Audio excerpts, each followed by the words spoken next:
Man tawaddoa, barang siapa yang berwudu, fa asbaghal wudu, wudunya dia percantik, dia perbagus, dia jalankan sunnah-sunnahnya, wa shalla raka'ataini, lalu dia salat 2 rakaat.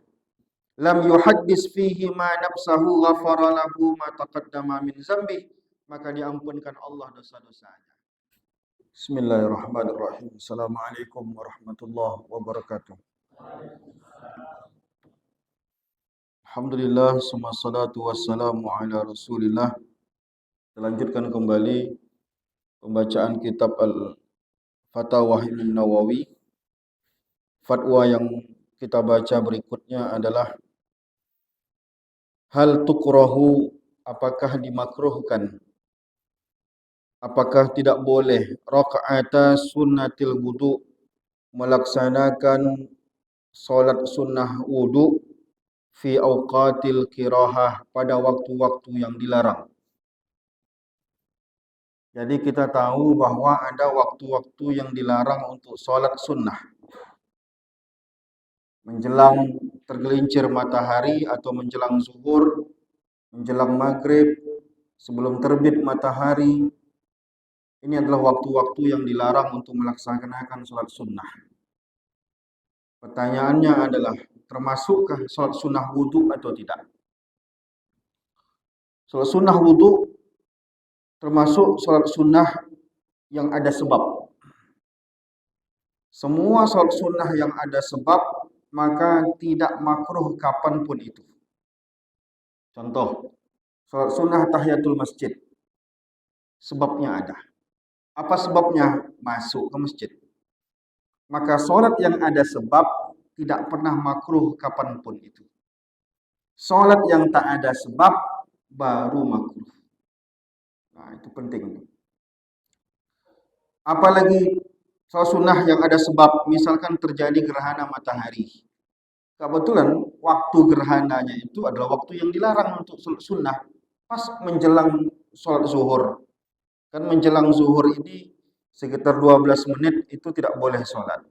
Tapi kebetulan gerhana matahari jatuh pada waktu itu, maka sholat sunnahnya tetap boleh, tidak dimakruh, tidak dilarang, karena dia ada sebab. Jadi kaidahnya begitu.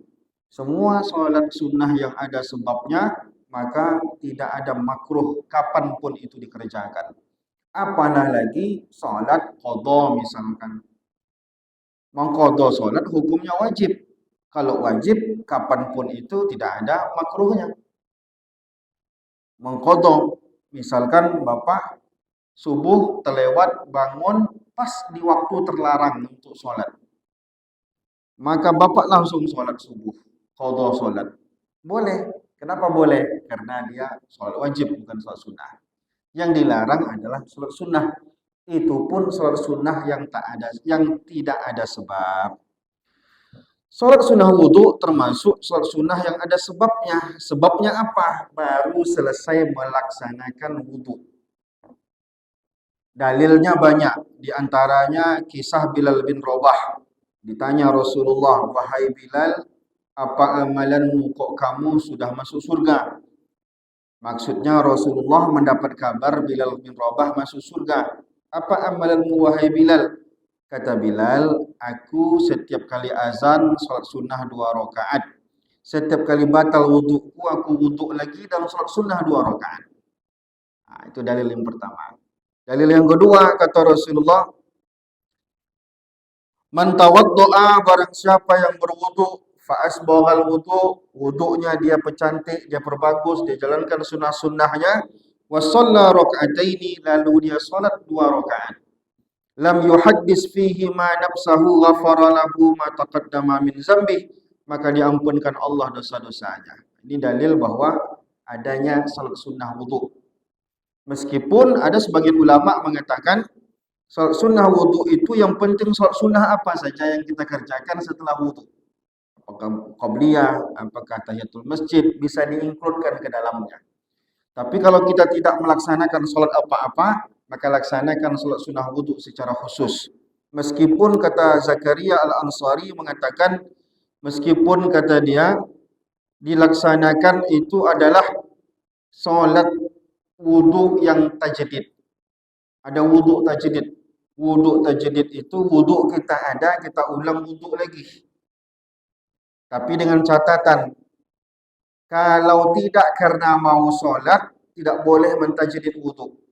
Kalau mau sholat lagi, boleh mentajdid wuduk. Contoh gini, zuhur ni wuduk bapak ada. Mau asar nanti wuduk masih ada. Tapi bapak wuduk lagi. Itu sunnah hukumnya. Nah, itu namanya tajdid wuduk, mengulang wuduk. Tapi hukumnya sunnah. Tapi kalau bapak jam 2 siang nanti mau wuduk lagi, itu tidak ada sunnahnya. Wuduk masih ada nih. Tidak mau sholat, tapi mau ulang wuduk aja. Itu tidak ada sunnahnya di situ. Tapi kalau mau sholat lagi, ada namanya sunnah mentajdid wudhu. Baik wudhu maupun mentajdid wudhu, dua-duanya disunnahkan untuk melaksanakan sholat sunnah wudhu 2 rakaat. Nah, laksanakannya 2 rakaat. Usolli, sengaja aku sholat sunnatul wudhu, sengaja aku sholat sunnah wudhu rakaatain lillahi ta'ala. Allahu Akbar. Wallahu a'lam bishawab. Ada diskusi, kita ada kita sudahi. Assalamualaikum.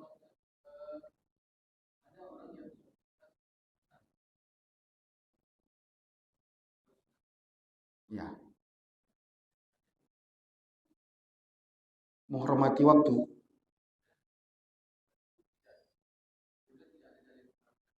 Oke. Mengharamkan tidak ada, tapi dalil yang menyuruhnya juga tidak ada. Ada 2 sholat yang dilarang oleh Rasulullah.